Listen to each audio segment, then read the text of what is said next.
Hello दोस्तों, मैं निधि और आप मुझे सुन रहे हैं डीप स्टोरी यूट्यूब चैनल पर। हमारी कोरोना वायरस अनसुनी कहानी सीरीज में आपका स्वागत है। यह स्टोरी एक साउथ ईस्ट इंग्लैंड में रहने वाली लेडी कैरन मैनरिंग की है, जो कि 6 महीने से प्रेग्नेंट थी। मार्च का सेकंड वीक ही चल रहा था, तभी कैरन को खांसी हुई। खांसी के साथ साथ कैरन को तेज बुखार भी चढ़ गया और फिर एक दिन बहुत कुछ बदल गया। कैरन कहती है, मैंने हेल्पलाइन पर फोन किया, मेरी सांस उखड़ रही थी। थोड़ी ही देर में एम्बुलेंस आ गई। मैं सांस नहीं ले पा रही थी, इसलिए उन्होंने मुझे सीधे ऑक्सीजन देना शुरू कर दिया। जब वो हॉस्पिटल पहुंची तो वह कोविड पॉजिटिव निकली, साथ ही उन्हें निमोनिया भी हो गया था। उसके बाद फिर उन्हें कुछ हफ्तों के लिए हॉस्पिटल के एक कमरे में आइसोलेशन में रख दिया। वो बताती हैं कि किसी को भी मेरे कमरे में आने और मुझसे मिलने की इजाज़त नहीं थी। वहाँ मुझे बहुत ही अकेला महसूस होता था।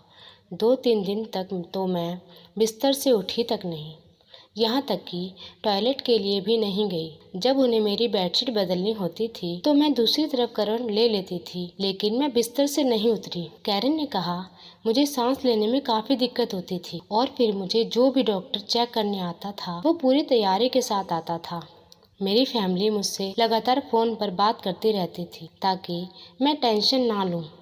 मैं बहुत ज़्यादा डरी हुई थी। मुझे हर समय लगता था कि मैं जल्द ही मर जाऊंगी और मेरा परिवार मुझे हमेशा मोटिवेटेड करता रहता था कि मैं जल्द ही ठीक हो जाऊंगी। मैं हर सांस के लिए जूझ रही थी। ये लड़ाई मैं अपने और मेरे होने वाले बच्चे के लिए लड़ रही थी और फिर थोड़े दिनों बाद मैं ठीक हो गई।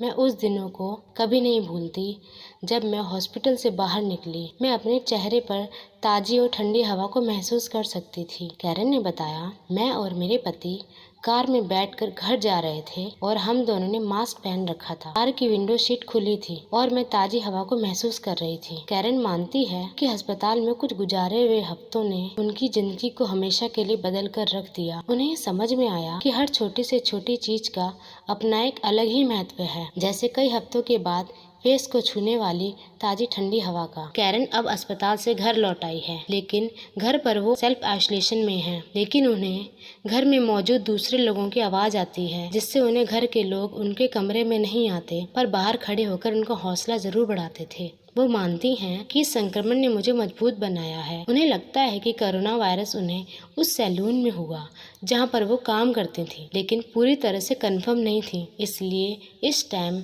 आप जहाँ भी हो वहीं पर रहो, बेवजह घर से बाहर मत निकलो। कोरोना की ये तीसरी वेव बहुत ही डेंजरस है और वैक्सीन जरूर लगवाएं और लोगों को वैक्सीन लगवाने की सलाह दें। अगर आपको कैरन मैनरिंग की ये स्टोरी अच्छी लगी तो आप हमारे चैनल को सब्सक्राइब भी कर सकते हैं और इस सीरीज़ का नेक्स्ट पार्ट सुनना चाहते हैं तो आप हमें कमेंट में ज़रूर बताएं।